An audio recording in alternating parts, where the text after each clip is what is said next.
ಪ್ರೀತಿಯ ವಿದ್ಯಾರ್ಥಿಗಳೇ, ಎಲ್ಲರಿಗೂ ಬೆಳಗಿನ ಶುಭೋದಯ. ಮಕ್ಕಳೇ, ನಾವು ನಿನ್ನೆಯ ತರಗತಿಯಲ್ಲಿ 9ನೇ ತರಗತಿ ಪದ್ಯಪಾಠ ಕನ್ನಡ ನಾಡು ನುಡಿ ಈ ಪದ್ಯದ ಬಗ್ಗೆ ತಿಳ್ಕೊತಾ ಇದ್ದೀವಿ. ನಿನ್ನೆಯ ತರಗತಿಯಲ್ಲಿ ತಿಳಿದುಕೊಂಡಂತಹ ವಿಚಾರಗಳನ್ನ ಪುನರ್ಮನನ ಮಾಡಿಕೊಂಡು ಉಳಿದ ಅಧ್ಯಯನವನ್ನು ಇವತ್ತು ನಾವು ತಿಳ್ಕೊಳ್ಳೋಣ. ನಮ್ಮ ಕನ್ನಡ ನಾಡು, ಅದರ ವೈಶಿಷ್ಟ್ಯ, ಪರಿಸರ, ಜನ, ಸಂಸ್ಕೃತಿ, ನುಡಿ ಈ ವಿಚಾರಗಳ ಬಗ್ಗೆ ಶ್ರೀ ವಿಜಯ, ನಯಸೇನ, ನೇಮಿಚಂದ್ರ, ಮಹಾಲಿಂಗರಂಗ, ಆಂಡಯ್ಯ ಎಂಬ ಕವಿಗಳು ಬರೆದಿರುವಂತಹ ಕಾವ್ಯಗಳನ್ನು, ಪದ್ಯಗಳನ್ನು ನಿಮಗೆ ತಿಳಿಸಿದರು. ನಿನ್ನೆ ನಾನು ನಿಮಗೆ ಈ 5 ಜನ ಕವಿಗಳ ಕವಿಕಾವ್ಯ ವಿಚಾರವನ್ನು ನಾನು ನಿಮಗೆ ತಿಳಿಸಿದ್ದೇನೆ. ಮೊದಲಿಗೆ ಶ್ರೀ ವಿಜಯ ಕವಿರಾಜ ಮಾರ್ಗವನ್ನು ಬರೆದಿರ್ತಕ್ಕಂತಹ ಕವಿ.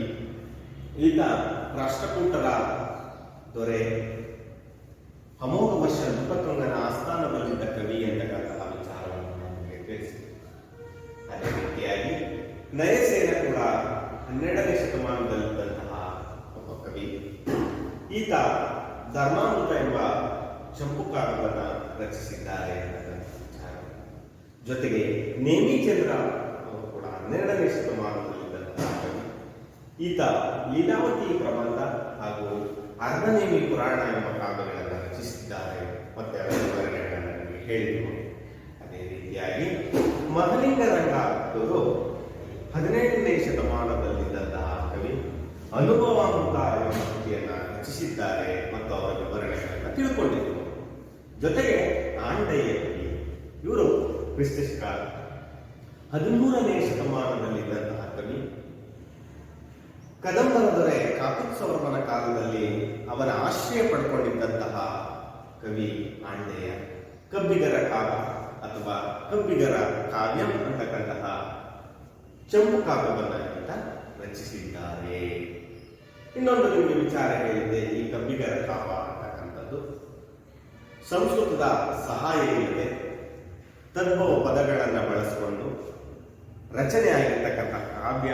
ಇದನ್ನ ಸಂಸ್ಕೃತ ಭಾಷೆಗೆ ಅನುವಾದ ಮಾಡಿದ್ದಾರೆ ಅಂತಕ್ಕಂಥದ್ದು ಇದರ ವೈಶಿಷ್ಟ್ಯತೆ ಅಂತಕ್ಕಂಥ ವಿಚಾರ. ಅದರ ಜೊತೆಗೆ ಮತ್ತೆ ಆಶಯ ಭಾಗವನ್ನು ಕೂಡ ನಾವು ತಿಳ್ಕೊಂಡಿದ್ದೇವೆ. ನಮ್ಮ ಕನ್ನಡ ನಾಡಿನ ವೈಶಿಷ್ಟ್ಯ ಏನು, ಅದನ್ನ ನಮ್ಮ ಕವಿಗಳು ಹೇಗೆ ಮನಸಾರೆ ಹೊಗಳಿದರೆ, ಅವರ ಭಾಷಾ ಕಾಳಜಿ, ಈ ವಿಚಾರಗಳನ್ನು ನಾವು ತಿಳ್ಕೊಂಡಿದ್ದು.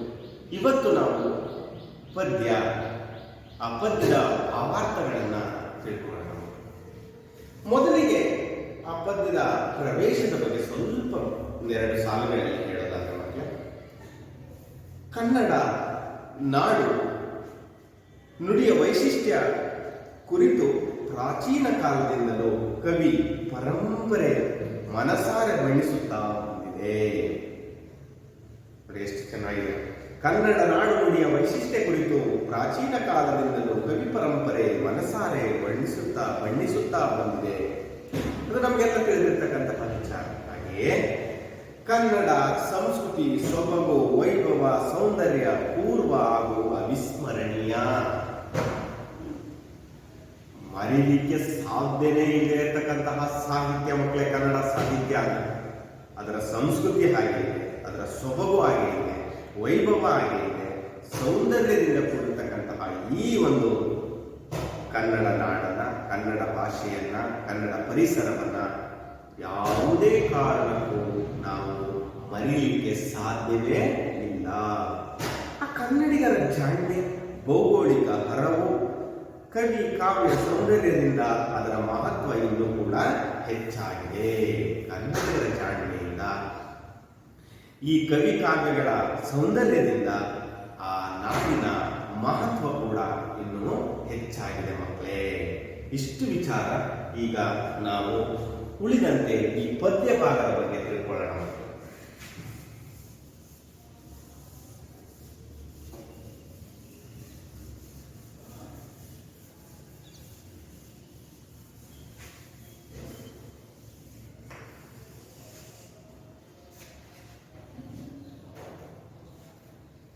ಮೊದಲು 5 ಪದ್ಯಗಳನ್ನು ಒಂದು ಬಾರಿ ಓದ್ತೀನಿ ಮಕ್ಕಳೇ.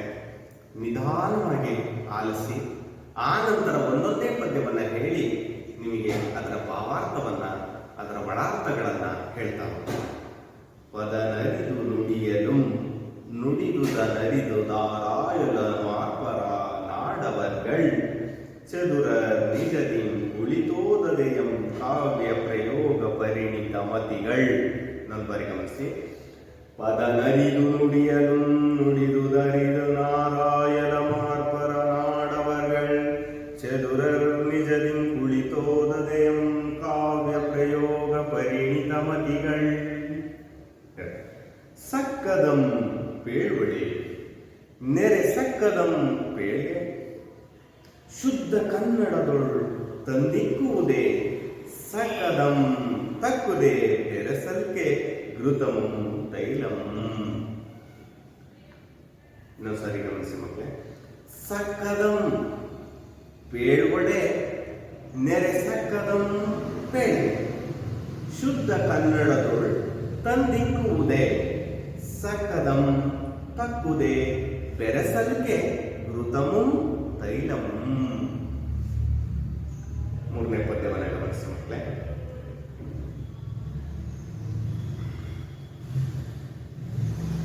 ಕಟ್ಟುಗೆ ಕಟ್ಟದಿರ್ಕೆ ಕಡಲಂ ಕಪಿ ಸಂತತಿ ವಾಮನ ಕ್ರಮಂ ಮುಟ್ಟುಗೆ ಮುಟ್ಟದಿರ್ಕೆ ಮುಗಿಲಂ ಹರನಂ ನರನೊತ್ತಿ ಗಂಟಲಂ ಮೆಟ್ಟುಗೆ ಮೆಟ್ಟದಿರ್ಕೆ ಕವಿಗಳ್ ಕೃತಿ ಬಂದದೊಳಲ್ತೆ ಕಟ್ಟಿದ ಮುಟ್ಟಿದರೊತ್ತಿ ಮೆಟ್ಟಿದರದೇನಳ ಅಗ್ಗಳ ಮೋಕರ ಇಂದ್ರರ. ನಂಬರಿ ಗಮನಿಸಿ ಮಕ್ಕಳೇ.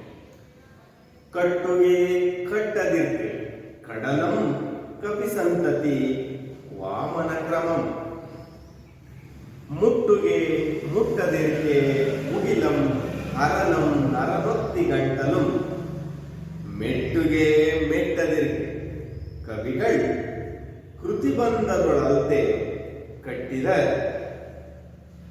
ಮುಟ್ಟಿದರೊತ್ತಿ ಮೆಟ್ಟಿದರದೇನ ಅವಗಳ ಅವ ಅಗ್ಗಳ ಮೋಕ ರವೀಂದ್ರ. ಭಾಷೆ 3ನೇದು ಗಮನಿಸಿ ಮಕ್ಕಳೇ. ಸುಲಿದ ಬಾಳೆಯ ಹಣ್ಣಿನಂದದಿ ಕಡಿದ ಸಿಗರಿನ ಕಬ್ಬಿನಂದದಿ ಅಳಿದ ಉಷ್ಣದ ಹಾಲಿನಂದದಿ ಸುಲಭವಾಗಿರ್ಪ ಲಲಿತವಹ ಕನ್ನಡದ ನುಡಿಯಲ್ಲಿ ತಿಳಿದು ತನ್ನೊಳು ತನ್ನ ಮೋಕ್ಷವ ಗಳಿಸಿಕೊಂಡರೆ ಸಾಲದೆ ಸಂಸ್ಕೃತದ ಇನ್ನೇನು. ನಿಧಾನವಾಗಿ ಗಮನಿಸಿ ಮಕ್ಕಳೇ. ಸುಲಿದ ಬಾಳೆಯ ಹಣ್ಣಿನಂದದಿ ಕಳಿದ ಸಿಗುರಿನ ಕಬ್ಬಿನಂದದಿ ಅಳಿದ ಉಷ್ಣದ ಹಾಲಿನಂದದಿ ಸುಲಭವಾಗಿರ್ಪ ಲಲಿತವಹ ಕನ್ನಡದ ನುಡಿಯಲ್ಲಿ ತಿಳಿದು ತನ್ನೊಳು ತನ್ನ ಮೋಕ್ಷವ ಗಳಿಸಿಕೊಂಡರೆ ಸಾಲದೆ ಸಂಸ್ಕೃತದಲ್ಲಿ ಇನ್ನೇನು. ಕೊನೆಯ ಪದ್ಯವನ್ನು ಗಮನಿಸಿ ಮಕ್ಕಳೇ. ಮಲ್ಲಿಗೆಯಲ್ಲದೆ ಸಂಪಿಗೆಯಲ್ಲದೆ ದಾಳಿಂಬ ಮಲ್ಲದೊಪ್ಪುವ ಚಂದೆಂಗಲ್ಲದೆ ಮಾವಲ್ಲದೆ ಕೌಂಗಲ್ಲದೆ ಗಿಡ ಮರಗಳೆಂಬುವಿಲ್ಲ ನಾಡೊಳ್. ಎಷ್ಟು ಸುಂದರವಾದ ಸಾಲುಗಳು. ಇನ್ನೊಂದ್ಸರಿ ಗಮನಿಸಿ. ಮಲ್ಲಿಗೆಯಲ್ಲದೆ ಸಂಪಿಗೆಯಲ್ಲದೆ ದಾಳಿಂಬ ಮಲ್ಲದೊಪ್ಪುವ ಚಂದೆಂಗಲ್ಲದೆ ಮಾವಲ್ಲದೆ ಕೌಂಗಲ್ಲದೆ ಗಿಡ ಮರಗಳೆಂಬುವಿಲ್ಲ ನಾಡೊಳ್. ತಾಳ ಸ್ವಲ್ಪ ನಿಧಾನವಾಗುತ್ತೆ ಮಕ್ಕಳೇ, ಆದರೂ ನಿಧಾನವಾಗಿ ಅರ್ಥ ಮಾಡಿಕೊಳ್ಳಿ, ಸುಲಭವಾಗಿ ನಿಮಗೆ ಅದು ತಿಳಿಯಿರಿ. ನಾನು ನಿಮಗೆ ತುಂಬ ಸುಂದರವಾದ ಅರ್ಥವಾಗುವ ರೀತಿಯಲ್ಲಿ ಪದಗಳನ್ನು ಬಿಡಿಸಿ ನಿಮಗೆ ಅದರ ವಿವರಣೆಯನ್ನು ಹೇಳ್ತೀನಿ ಮಕ್ಕಳೇ. ಮೊದಲನೇ ಪದ್ಯವನ್ನು ಗಮನಿಸಿ ಮಕ್ಕಳೇ. ಕಮ್ ಅಂತ ಇದೆ. ಕಮ್ ಅಂದ್ರೆ ಕಂದ ಪದ್ಯ. ಕಮ್ ಅಂದ್ರೇನು? ಕಂದ ಪದ್ಯ. ಹಾಗೆ ಹೂ ಅಂತ ಇದೆ ಮಕ್ಕಳೇ. ಉತ್ಪಲ ಮಾಲಾ ವೃತ್ತ. ವೃತ್ತಗಳಲ್ಲಿ ಒಂದು ವಿಧ. ಭಾಷ ಅಂತ ಇದೆ ಮಕ್ಕಳೇ. ಭಾಮಿನಿ, ಷಟ್ಪದಿ. ನಿಮಗೆ ಗೊತ್ತಿರಲಿ. ಆಮೇಲೆ ನಿಮಗೆ ಕಂದ ಪದ್ಯ, ಉತ್ಪಲ ವೃತ್ತಗಳನ್ನು ಹೇಳ್ಕೊಡ್ಬೇಕಾದ್ರೆ, ಷಟ್ಪದಿಗಳನ್ನು ಹೇಳ್ಕೊಡ್ಬೇಕಾದ್ರೆ ನಿಮಗೆ ಇದರ ವಿವರಣೆಯನ್ನು ನಾವು ನಿಮಗೆ ಹೇಳ್ಕೊಡ್ತೀವಿ. ಅಂದ್ರೆ ಅಲ್ಲಿ ಕಮ್ ಅಂತ ಇದೆ, ಏನು ಅಂತ ನಿಮಗೆ ಗೊತ್ತಾಗದೇ ಇರ್ಬೋದು. ಕಮ್ ಅಂತ ಹೇಳಿ ಎರಡು ರೀತಿಯನ್ನ ಹೇಳಿದ್ದಾರೆ. ಹೂ ಅಂತ ಹೇಳಿ ಈ ರೀತಿ ಬರೆದಿರ್ತಕ್ಕಂಥದ್ದು. ಅದೇ ರೀತಿ ಬಾ ಶ ಅಂತ ಹೇಳಿದ್ದಾರೆ. ಭಾಮಿನಿ, ಷಟ್ಪದಿ. ಹೂ ಅಂದ್ರೆ ಉತ್ಪಲ ಮಾಲಾ ಅಂತ, ಕಮ್ ಅಂದ್ರೆ ಕಂದ ಪದ್ಯ. ಮೊದಲನೇ ಪದ್ಯದ ಕಡೆಗೆ ಗಮನ ಇರಲಿ ಮಕ್ಕಳೇ. ಪುಸ್ತಕವನ್ನ ನೀಟಾಗಿ ನೋಡಿಕೊಂಡು ಪದಗಳ ಅರ್ಥಗಳ ಕ್ಲಿಷ್ಟವಾದ ಪದಗಳ ಅರ್ಥವನ್ನ ನೀವು ಬರ್ಕೊಳ್ಳಿ. ಪದನರಿದು ನುಡಿಯಲು. ನೋಡಿ, ಕನ್ನಡ ನಾಡಿನ ಜನ ಹೇಗೆ ಇದ್ದು ಪದನರಿದು ನುಡಿಯಲು, ಪದವನ್ನ ಚೆನ್ನಾಗಿ ತಿಳಿದು, ಪದವನ್ನು ಅರಿದು ಅಂತ ಹೇಳ್ತೀವಿ. ಇಲ್ಲಿ ಒಂದು ಪದ ಗಮನಿಸಿ ಮಕ್ಕಳೇ. ಇಲ್ಲಿ ಇನ್ನೊಂದು ಅಕ್ಷರ ನಿಮಗೆ ಸರಿಯಾಗಿ ಗೊತ್ತಾಗ್ತಾ ಇಲ್ಲ ಅಂತ ನಾನು ಭಾವಿಸ್ತೀನಿ. ಈ ರೀತಿ ರಾ ಅಕ್ಷರ, ಇದು ಹಳಗನ್ನಡ, ಇದನ್ನ ನಾವು ರಾ ಅಂತ ಕರಿತೀವಿ. ಗೊತ್ತಾಗ್ತಾ ಇದೆಯಾ? ಅಲ್ಲಿ ಹಿಂಗೆ ಕೊಂಬನ್ನು ಇದು ಮಾಡಿದ್ದಾರೆ, ಹಾಗಾಗಿ ನೀವು ರಿ ಅಂತ ಅದರ ಅರ್ಥ. ಈ ರೀತಿ ಇದ್ರೆ ಇದು ರಾ. ಗೊತ್ತಾಗ್ತಾ ಇದೆಯಾ? ಅದೇ ರೀತಿ ವಾರೀತಿ ಇರ್ತಕ್ಕಂತಹ ಒಂದು ಇದೆ, ಇದು ಳ. ಇದು ಹಳಗನ್ನಡ, ಇದು ಹೊಸಗನ್ನಡ. ರಾ ಮತ್ತೆ ಲಾ ಬಂದಾಗ ಸ್ವಲ್ಪ ಗಮನ ಇಟ್ಟು ನೋಡ್ಕೊಳ್ಳಿ. ಈ ರೀತಿ ಅಕ್ಷರ ಬಂದ್ರೆ ಅದು ರಾ, ಈ ರೀತಿ ಬಂದ್ರೆ ಳ. ಪದನರಿದು ನುಡಿಯಲು, ನುಡಿದುದನರಿದು ಆರಾಯಲು ಮಾರ್ಪರ ನಾಡವರ್ಗಳ್ ಚದುರರ್ ನಿಜದಿಂ ಕುಳಿತೋದನೆಯಂ ಕಾವ್ಯ ಪ್ರಯೋಗ ಪರಿಣಿತ ಮತಿಗಳ್. ನಮ್ಮ ಕನ್ನಡಿಗರು ಪದವನ್ನ ಅರಿತು ನುಡಿತಾ ಇದ್ರು, ಮಾತನಾಡ್ತಾ ಇದ್ರು. ಯಾಕೆಂದ್ರೆ ಮಾತು ತುಂಬಾ ಜೋಪಾನವಾಗಿ ಹಾಡಿದ ಮಾತನ್ನ ಮತ್ತೆ ಮರುಕಳಿಸಿ ವಾಪಸ್ ತೆಗೆದುಕೊಳ್ಳಿಕ್ಕೆ ಸಾಧ್ಯ. ಹಾಗೆ ಹೇಳ್ತಾರೆ ನೀವು, ಮಾತು ಆಡಿದರೆ ಹೋಯಿತು, ಮುತ್ತು ಒಡೆದರೆ ಹೋಯಿತು. ಕೇಳಿದ್ರು ಮಕ್ಕಳೇ? ಹಾಗೆ ಆಡುವಾಗ ಅದನ್ನ ಚೆನ್ನಾಗಿ ಅರಿತು ಆ ಪದವನ್ನ ಬಳಕೆ ಮಾಡಬೇಕು ಮಕ್ಕಳೇ. ಅಂತಹ ಚತುರರು ನಮ್ಮ ಒಂದು ಕರ್ನಾಟಕದವರು. ನೋಡಿ, ಪದನರಿದು ನುಡಿಯಲು ನುಡಿತಿದ್ರು, ನುಡಿದುದನರಿದು ಆರಾಯಲು. ಆರಾಯಲು ಅಂದ್ರೆ ಮಕ್ಕಳೇ ವಿಮರ್ಶಿಸೋದು.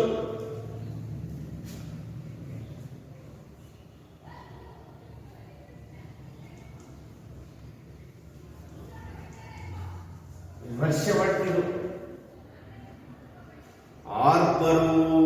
ಆರ್ಪರು ಅಂದ್ರೆ ಸಾಮರ್ಥ್ಯವುಳ್ಳವರು.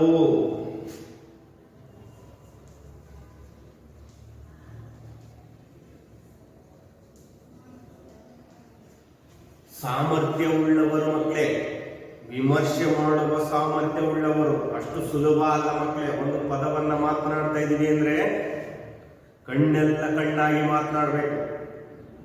ಯಾಕೆಂದ್ರೆ ಒಂದು ಬಾರಿ ನಮ್ಮ ಬಾಯಿಂದ ಹೊರಬಂದ ಮಾತನ್ನ ನಾವು ಬೇರೆಯವರಿಗೆ ಆಡಿದ ರೀತಿ ಹೇಗಿತ್ತು ಅವರು ಅರಗಿಸ್ಕೊಳ್ಳಿಕ್ಕೆ ಸಾಧ್ಯ ಇಲ್ಲ. ಆ ತರದ ಒಂದು ಸಂದರ್ಭ ಎದುರಾಗುವಂತ ಸಾಧ್ಯತೆಗಳಿರುತ್ತೆ. ಹಾಗಾಗಿ ನಾಡವರ್ಗಳ್ ಯಾರೋ ನಮ್ಮ ನಾಡಿನ ಜನ. ನಾಡವರ್ಗಳಂದ್ರೇನು? ನಮ್ಮ ನಾಡಿನ ಜನ. ಚತುರರು, ಬುದ್ಧಿವಂತರು.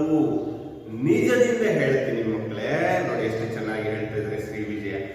ಕುಳಿತೋದಯಂ ಕಾವ್ಯ ಪ್ರಯೋಗ ಪರಿಣಿತ ಮತಿಗಳ್. ಅವರು ನಮ್ಮ ನಿಮ್ಮ ಹಾಗೆ ಶಾಲೆಗೆ ಹೋಗಿ ಬುದ್ಧಿವಾದಕ್ಕೋಸ್ಕರ ಜ್ಞಾನಾರ್ಜನೆಗೋಸ್ಕರ ಕುಳಿತು ಓದಿದವರಲ್ಲ, ಕುಳಿತೋದದೆ. ಕಾವ್ಯ ಪ್ರಯೋಗ, ತುಂಬ ಕಾವ್ಯಗಳನ್ನ ಬರೆದಿದ್ದಾರೆ, ತುಂಬ ಕಥೆಗಳನ್ನ, ತುಂಬ ಸಾಹಿತ್ಯವನ್ನ ರಚಿಸಿದ್ದಾರೆ. ಕಾವ್ಯ ಪ್ರಯೋಗ. ಪರಿಣಿತಿ, ಪರಿಣಿತಿ ಅಂದ್ರೆ ಮಕ್ಕಳೇ ನೈಪುಣ್ಯತೆ. ಪರಿಣಿತರು ಅಂತ ಹೇಳ್ತೀವಲ್ವಾ, ನೈಪುಣ್ಯವಂತರು.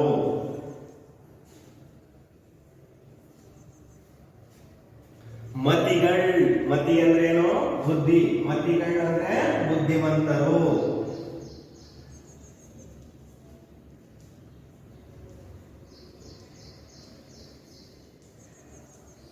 ಅರ್ಥ ಇದೆಯಲ್ಲ ಮಕ್ಕಳೇ? ಇಷ್ಟೇ ಮಕ್ಕಳ ಸುಲಭವಾಗಿರ್ತಕ್ಕ ನೋಡಿ. ಪದ ನರಿದು ನುಡಿತಿದ್ರು, ಮಾತನಾಡ್ತಿದ್ರು. ನುಡಿದಂತಹ ಪದಗಳನ್ನ ಆರಾಯಲು ವಿಮರ್ಶೆ ಮಾಡ್ತಿದ್ರು. ಅಂತಹ ಸಾಮರ್ಥ್ಯ ಉಳ್ಳವರು ನಮ್ಮ ನಾಡಿನ ಜನ. ಚತುರರು, ಬುದ್ಧಿವಂತರು. ಹೇಗೆ ಬುದ್ಧಿವಂತರು ಅಂತ ಹೇಳಿದ್ರೆ, ನಿಜವಾಗಿ ನಮಗೆ ಗೊತ್ತಿರುವ ಹಾಗೆ ಕುಳಿತು ಓದ್ಲಿಲ್ಲ ಅವರು, ಆದ್ರೆ ಕಾವ್ಯ ಪ್ರಯೋಗವನ್ನ ಮಾಡಿದ್ರು. ಅಂತಹ ನೈಪುಣ್ಯತೆಯನ್ನು ಹೊಂದಿರತಕ್ಕಂತಹ ಬುದ್ಧಿವಂತರು ನಮ್ಮ ಕನ್ನಡದ ಜನ. ಅರ್ಥ ಆಗ್ತಾ ಇದೆ ಮಕ್ಕಳೇ? ಮುಂದಿನ ಸಾಲುಗಳಿಗೆ ಹೋಗ್ಬೋದಾ? ಗಮನಿಸಿ. ಸಕ್ಕದಂ ಪೇಳ್ವಡೆ ನೆರೆ ಸಕ್ಕದಂ ಪೇಳ್ಗೆ ಶುದ್ಧ ಕನ್ನಡದೊಳು ತಂದಿಕ್ಕುವುದೇ. ಸಕ್ಕದಂ ತಕ್ಕುದೆ ಬೆರೆಸಲಿಕೆ ಘೃತಮಂ ತೈಲಮಂ. ಅದು ಎಷ್ಟು ಚೆನ್ನಾಗಿ ಹೇಳ್ತಾರೆ. ಸಕ್ಕದ ಅಂದ್ರೆ ಸಂಸ್ಕೃತದ.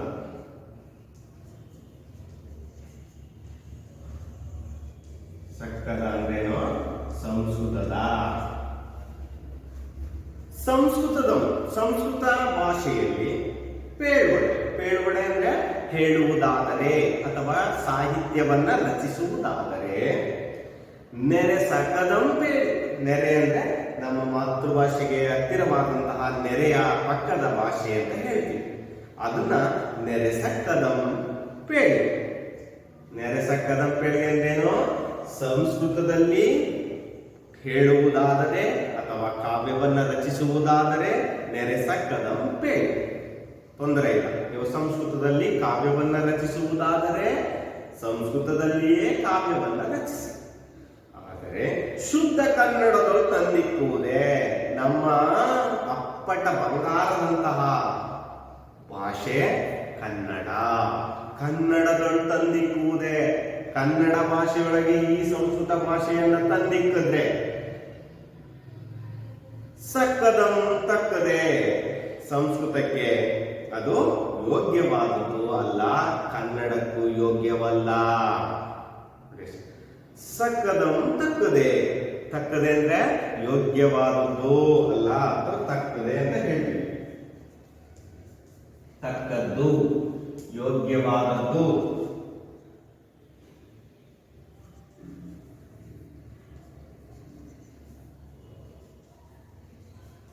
ನಮ್ಮ ಕನ್ನಡ ಭಾಷೆ ಯೋಗ್ಯವಾದದ್ದು, ಸಂಸ್ಕೃತ ಭಾಷೆಯನ್ನು ಯೋಗ್ಯವಾದದ್ದೇ. ಆದರೆ ಸಂಸ್ಕೃತ ಭಾಷೆಯನ್ನ ಕನ್ನಡ ಭಾಷೆಯೊಳಗೆ ಬೆರೆಸಬೇಡಿ ಅಂತಕ್ಕಂತಹ ಒಂದು ಅಭಿಪ್ರಾಯ ನಮ್ಮ ನಯಸೇನೊಂದು ಮಕ್ಕಳೇ. ಅಷ್ಟೇ. ಸಂಸ್ಕೃತದಲ್ಲಿ ಕಾವ್ಯವನ್ನ ರಚಿಸುವುದಾದರೆ ಸಂಸ್ಕೃತದಲ್ಲಿ ಕಾವ್ಯ ರಚಿಸಿ, ಕನ್ನಡದಲ್ಲಿ ಕಾವ್ಯವನ್ನ ರಚಿಸುವುದಾದರೆ ಕನ್ನಡ ಭಾಷೆಯಲ್ಲಿ ನೀವು ಕಾವ್ಯವನ್ನ ರಚಿಸಿ. ಆದರೆ ಅವೆರಡರನ್ನ ನೀವು ಬೆರೆಸಿ ಕಲಸಿ ಯಾವುದೇ ಕಾರಣಕ್ಕೂ ಸಾಹಿತ್ಯವನ್ನ ರಚಿಸಬೇಡಿ. ಹಾಗೇನಾದ್ರೂ ಬೆರೆಸಿದ್ರೆ ಬೆರೆಸಲಿಕ್ಕೆ ಘೃತಮಂ ತೈಲಮಂ, ಯಾವ ರೀತಿಯಾದ ಒಂದು ಮಿಶ್ರಣ ಆದಂತೆ ಆಗುತ್ತೆ ಅಂದ್ರೆ ಮಕ್ಕಳೇ ಗಮನಿಸಿ. ಘೃತ, ಘೃತ ಅಂದ್ರೆ ತುಪ್ಪ, ತೈಲ ಅಂದ್ರೆ ಎಣ್ಣೆ. ಏನೇನ ಮಿಶ್ರಣ ಮಾಡಿದಂಗಾಗುತ್ತೆ? ಎಣ್ಣೆ ತುಪ್ಪಗಳ ಮಿಶ್ರಣವನ್ನ ಮಾಡಿದಂತಾಗುತ್ತೆ. ತುಪ್ಪ ಎಷ್ಟು ಶ್ರೇಷ್ಠವಾದದ್ದು, ಎಷ್ಟು ರುಚಿಕರವಾದದ್ದು, ಎಷ್ಟು ಸ್ವಾದಭರಿತವಾಗಿರ್ತಕ್ಕಂಥದ್ದು ಅಂತಕ್ಕಂಥದ್ದು ನಿಮಗೆ ಗೊತ್ತಿದೆ ಮಕ್ಕಳು. ಇದನ್ನ ಒಂದು ರೀತಿ ಕಲಬೆರಕೆ ಮಾಡ್ದಂಗೆ ಆಗುತ್ತೆ. ಕನ್ನಡ ಭಾಷೆ ಅಷ್ಟು ಶುದ್ಧವಾಗಿರ್ತಕ್ಕಂತಹ ಭಾಷೆ. ಆ ಭಾಷೆಗೆ ನೀವು ಯಾವುದೇ ಕಾರಣಕ್ಕೂ ಸಂಸ್ಕೃತ ಪದಗಳನ್ನ ಬೆರೆಸಿ ಕಾವ್ಯವನ್ನ ರಚಿಸಬಾರದು ಅಂತಕ್ಕಂತಹ ಅಭಿಪ್ರಾಯವನ್ನ ನಯಸೇನ ಮಾಡಿದ. ಅರ್ಥ ಆಗ್ತಾ ಇದೆಯಲ್ಲ ಮತ್ತೆ?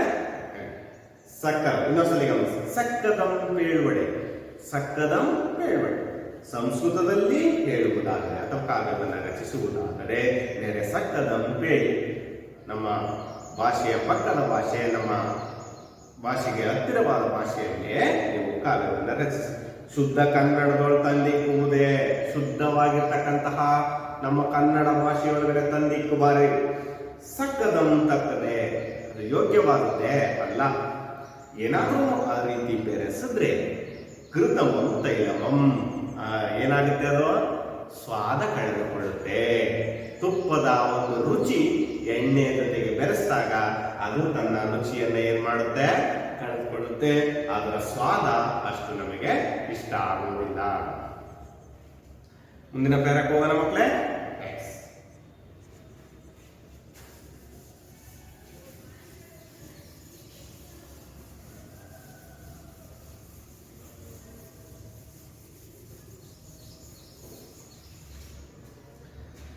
ಕಟ್ಟುಗೆ ಕಟ್ಟದಕ್ಕೆ ಕಡಲಂ ಕಪಿ ಸಂತತಿ ವಾಮನ ಕ್ರಮಂ ಮುಟ್ಟುಗೆ ಮುಟ್ಟದಕ್ಕೆ ಮುಗಿಲಂ ನರನಂ ಹರನಂ ನರನೊತ್ತಿ ಗಂಟಲ ಮುಟ್ಟುಗೆ ಮುಟ್ಟದಕ್ಕೆ ಕವಿಗಳು ಪ್ರತಿಬಂಧದೊಳಲ್ದೆ ಕಟ್ಟಿದ ಮುಟ್ಟಿದರೊತ್ತಿ ಮೆಟ್ಟಿದರ ಅದೇನ ಮಕ್ಕಳ್ ಮೋಕ ವೀಂದ್ರನ. ಗಮನಿಸಿ, ಕಟ್ಟುಗೆ ಕಟ್ಟದಕ್ಕೆ ನಮಗೆಲ್ಲ ಗೊತ್ತು. ಶ್ರೀರಾಮ ವನವಾಸದಲ್ಲಿದ್ದಂಥ ಸಂದರ್ಭದಲ್ಲಿ ಸೀತೆಯ ಅಪಹರಣ ಆಗುತ್ತೆ. ಅಪಹರಣ ಆದ್ಮೇಲೆ ಅವಳನ್ನ ಬಿಡಿಸ್ಕೊಳ್ಳೋದಕ್ಕೋಸ್ಕರ ಲಂಕೆಗೆ ಸೇತುವೆಯನ್ನ ಕಟ್ಟಿದ್ರೋ ಕಟ್ಟಲಿಲ್ವೋ? ಯಾರು ಕಟ್ಟಿದ್ದು? ಕಪಿ ಸಂತತಿ ಅಂತ ಹೇಳಿ. ಕಟ್ಟಿಗೆ ಕಟ್ಟದಿರಲಿ, ಕಟ್ಟಿದರೋ ಕಟ್ಟಲಿಲ್ಲ, ಅಥವಾ ಕಟ್ಟಲಿ ಕಟ್ಟದಿರಲಿ. ಕಡಲಂ ಕಪಿಸಂತತಿ, ಕಡಲಿಗೆ ಕಪಿಸಂತತಿ ಕಟ್ಟೆಯನ್ನ ಸೇತುವೆಯನ್ನ ಕಟ್ಟಿದರೋ ಕಟ್ಟಲಿಲ್ಲ, ಗೊತ್ತಿಲ್ಲ. ವಾಮನ ಕ್ರಮಂ, ವಾಮನ ಅಂದ್ರೆ ವಿಷ್ಣುವಿನ ಅವತಾರ ಮಕ್ಕಳೇ. ಅದು ಒಂದು ಕುಬ್ಜ ಅವತಾರ ಅಂತ ಹೇಳ್ತೀವಿ. ವಾಮನು ತನ್ನ ಪಾದದಿಂದ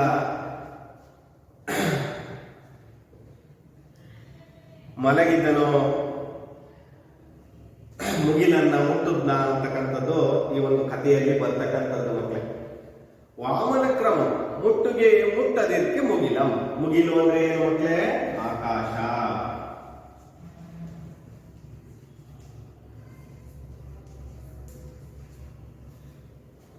ವಿಷ್ಣುವಿನ ಅವತಾರವನ್ನ ಹೊಂದಿರತಕ್ಕಂತಹ ವಾಮನ,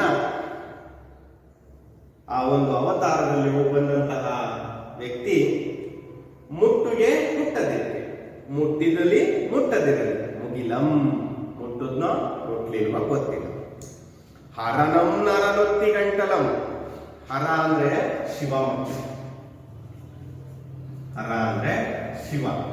ಇಲ್ಲಿ ನರ ಅಂದ್ರೆ ಅರ್ಜುನ.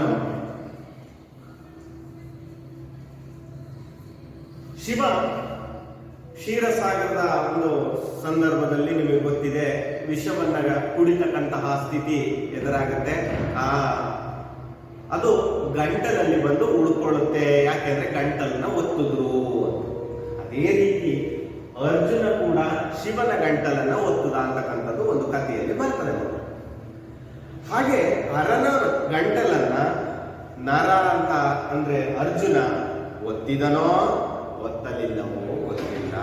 ಗಂಟಲಂ ಮುಟ್ಟುಗೆ ಮುಟ್ಟದೆ. ಕವಿಗಳ್ ಕೃತಿ ಬಂದದೊಳಲ್ದೆ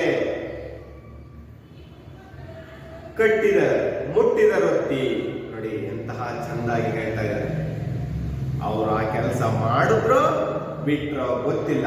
ಆದ್ರೆ ಯಾರು ಮಾಡಿದ್ದಾರೆ ಈ ಕೆಲಸವನ್ನ? ಕವಿಗಳು ಮಾಡಿದ್ದಾರೆ. ನೋಡಿ, ಕವಿಗಳ ಕೃತಿಬಂಧದೊಳಗೆ, ಕಾವ್ಯಗಳಲ್ಲಿ ಅಲ್ಲದೆ ಕಟ್ಟಿದ, ಮುಟ್ಟಿದ, ಒತ್ತಿದ. ಕವಿಗಳು ತಮ್ಮ ಕಾವ್ಯಗಳಲ್ಲಿ ಅದನ್ನ ಬಂಧಿಸಿಟ್ರು, ಕಟ್ಟಿದ್ರು, ಮುಟ್ಟಿದ್ರು, ಒತ್ತಿದ್ರು. ಎಲ್ಲವನ್ನ ಮಾಡಿದಂತಹ ಕೆಲಸ ಯಾರಿಗೆ ಸಲ್ತಾ ಇದೆ? ಕವಿಗಳಿಗೆ ಸಲ್ತಾ ಇದೆ. ಮುಟ್ಟಿದರಾದೇನ ಅವಳ್ಗಳ್ ಮೋಕರಗೀಂದ್ರನ. ಆ ಸಾಮರ್ಥ್ಯ ಉಳ್ಳವರು, ಇಂದ್ರನಷ್ಟು ಸಾಮರ್ಥ್ಯ ಉಳ್ಳವರು, ಸಾಮರ್ಥ್ಯವೋ ಅವರಿಗಿರ್ತಕ್ಕಂಥದ್ದು ಅಂತಕ್ಕಂತಹ ವಿಚಾರವನ್ನ ಇಲ್ಲಿ ಹೇಳಿದರು.